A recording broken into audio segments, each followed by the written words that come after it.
Good afternoon. It's so wonderful to be here. It's beautiful in Brisbane. How are you?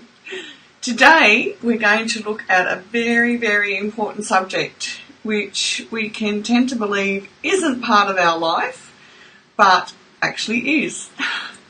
Today we're talking about bitterness. Have you ever come across somebody who's bitter? Just write #bitter in the comments below.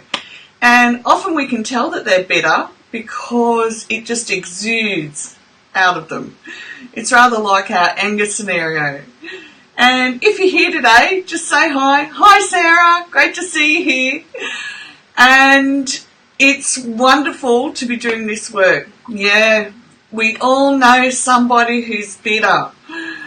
But the thing is, when we know somebody who's bitter, we also have to be aware of bitterness in ourselves. And because we're really soft souls, it can be hard to see that there are areas of our life. So it's easy to identify somebody who's bitter, like it pours out of their every soul, just like when they're angry, it just pours out. They don't have to talk. But for us, when we're really soft and gentle, we can have parts of our life that are embedded, soul deep, that we can be bitter about.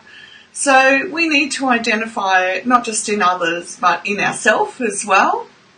So I just put up our list for today, if it will cooperate. And it shall. Yeah. And you know what? I don't know if you found this, Sarah, but I found that bitterness was really hard to see in me because I felt so loving. Like, I couldn't see that I could possibly be bitter about a hard life from what I saw as a hard life. We're drawing this stuck around there. Okay, so bitterness is a combination of anger and disappointment at being treated unfairly, and it comes out as resentment too. So for me, I could always see it in my husband's because, hi Taylor, great to see you here. I could always see it in my husband's because they were bitter towards their mum. So they didn't have healthy relationships with their mothers. I'm chasing a gnat around here. Yeah. That's true, Sarah. It is hard to see at the time. It really is something that I personally found it really hard to see. And sometimes in the different layers of our soul, the bitterness will come up. And even when we've got kids, I found as I was raising my kids that there were times when it's like, did you ever feel the bile coming up? You feel that bitterness because your mother wasn't able to give you what you're able to give your children? Have you ever found that? And I found that particularly challenging, to be honest. So we can identify in ourselves as mothers when we're responding to stress with sharpness. So, the kids are going crazy, and look, I'll warn you in advance, Taylor. 3 kids just was nuts for me, and yours are so close. I take my hat off to you, I really do. So I found when the kids were really young and sleep was really rare that I could be sharp, and I wanted to change that. I didn't want my kids to grow up with that. However, I found in people that are overtly bitter, they can be controlling and abusive. And they want you to see life the same bitter way they do. So I found that we can have bitterness, and it can come in waves perhaps, or bits and pieces that need healing. But I find people that are bitter and they exude it, they want to be controlling because they want you to see life as they see it, which is, that they're full of resentment. Whereas those of us who choose to see that life can be full of love, irrespective of the hard times, we have probably just bits. It's like having a pimple on your sole. You squeeze it and the bitterness comes out. We deal with it and we change our behaviour. I love that, Taylor. Sleep isn't rare, it's non-existent. I feel you. And you know what the hardest part is when you get to the other end of it? You have to learn to change your sleep pattern because you're not on constant alert because they've left home and you're not on constant alert. It's crazy. The things we do as mums. Yeah, Sarah's got the lack of sleep too. Okay, so key 3 to identify the bitterness is bitterness carries past hurts too long prolonging mental and emotional pain. So again, you can see it in the extreme because somebody's exuding bitterness and they've really got a tight hold on it, and it's almost like, they're just about strangling the life out of themselves and everybody else. But for us, it can be like different sized pimples on our side. We've got to squeeze and get it out. And it hurts. It does hurt. My mum was a legend. Okay. She mothered in a time when there was no, what in Australia we call it Centrelink. So no social services. So she had to work full time, raise 2 children on her own. She provided us with a house and food and clothes, etc. And she was just a legend. But it left me wanting to do different for my kids. So I did.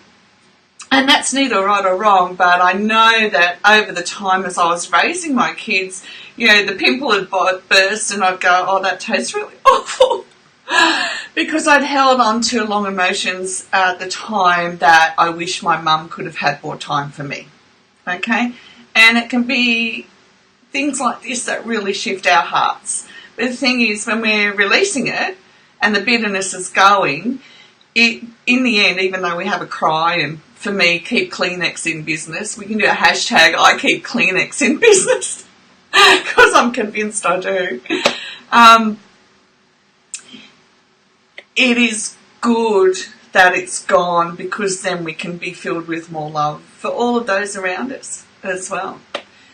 People who are overtly bitter, they will be blind to their bitterness. So back in week 1 we talked about how, the red angry dot, and they get so angry and bitter that it's like fogs in their brain and they literally can't see that they're bitter. It's very sad. But the reason why they can't see it is because they refuse to take responsibility for their emotions. Whereas you'll find what we do is completely different. We will admit that we feel that way. We will understand that it's an emotion coming up. We do know that it's hard, but we have the courage to go, okay, I can do this, because we have a longer term view that we want for our kids to be able to have a happy, healthier life, a happy, healthier, emotionally intelligent life than we did. And that's a good thing. Okay, key 5. Carrying bitterness around undermines physical health. The chronic anger, that is bitterness, overloads your immune system. And that's not hard to recognise either. Stuart was the father of my children, and the amount of anger that he carried around and the amount of denial that he lived in, bless him, left him not even going to the doctors when he was very sick. So by the time he went to the doctor, he was so sick that he was diagnosed with bowel cancer, secondary liver, and 6 months to live after surgery.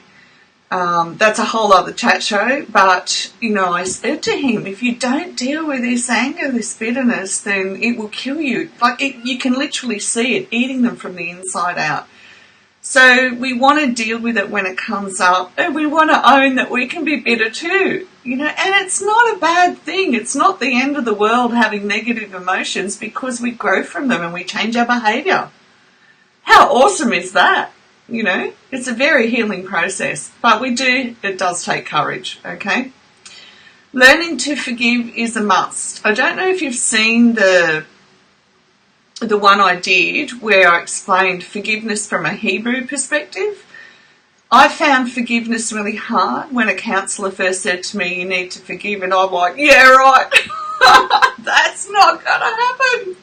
I mean, let's be honest. Who wants to forgive somebody that's treated you so badly? I didn't. I didn't even know how I could possibly forgive somebody, okay? But the key words are, I am willing, okay? So, hi, Chloe. Chloe's here. Chloe's, say hi to Chloe. Chloe's my daughter, beautiful daughter. So I found the key words, I am willing, and then we can start dealing with forgiveness bit by bit. I give my kids permission, you're going to have to forgive me because I wasn't the perfect parent. And I want you to go on and do better than me. But anyhow, the Hebrew perspective of forgiveness, way back then, is that somebody, when they hurt you, they cause a debt with you, okay? And you feel that debt. You've wounded me. It hurts. You owe me, okay? Think about how human we are and we say, you owe me. So they've caused a debt with us. And what we need to do is be willing to hand that debt over to God. Okay, so we say, okay, God, you deal with it. It's not mine. But sometimes we need to be able to go, okay, I'm willing to let the debt go. I'm just willing to let it go. I am willing to forgive. And we can do a hashtag today, I am willing to forgive. And the more we say, I am willing to forgive, the more that we can feel it. And the more we feel it, the more we can believe it, the more we can see more clearly, the more it releases the bitterness over you owe me because you hurt me. Okay? That's super, super important. And I think the biggest key there in forgiveness is being willing to admit that we feel hurt because somebody has hurt us. If we deny that we're hurt, then now you can understand why they say if you don't forgive, you're hurting yourself because you're holding on to that. Excellent, Taylor. And I am willing to forgive. And look, I can honestly tell you that being willing, saying I am willing to forgive transformed that side of my life. So no bitterness to the events that have happened to me.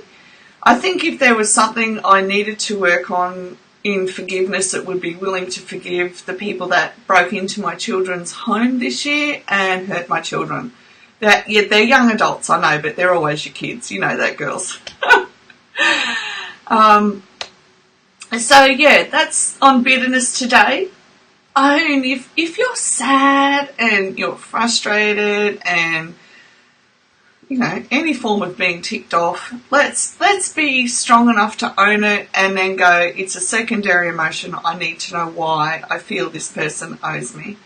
And then we can be letting it go, dealing with it, keeping Kleenex in business, crying our eyes out. Have a chat with a friend who understands, who's doing the journey as well to live a better life, and we'll go from there. Okay, I'm going to be back tomorrow with a super exciting... I'll think of the word in a minute. I stayed up last night till 4 a.m. doing my website. I'm so excited about it. Okay, so tomorrow we're going to come back with keys for cultivating trust after heartache and pain. Okay, I'm Linda, I'm your mentor, and in here we heal hearts and awaken our souls. And if you have any questions, comment below. Feel free to share the information because this world is full, absolutely full of hearts that need healing and souls that need awakening. Bless you all for being here. Thanks, Taylor. You have a gorgeous night's sleep, I hope. And here's to your baby coming soon. I'm really excited about it. Okay, bye for now.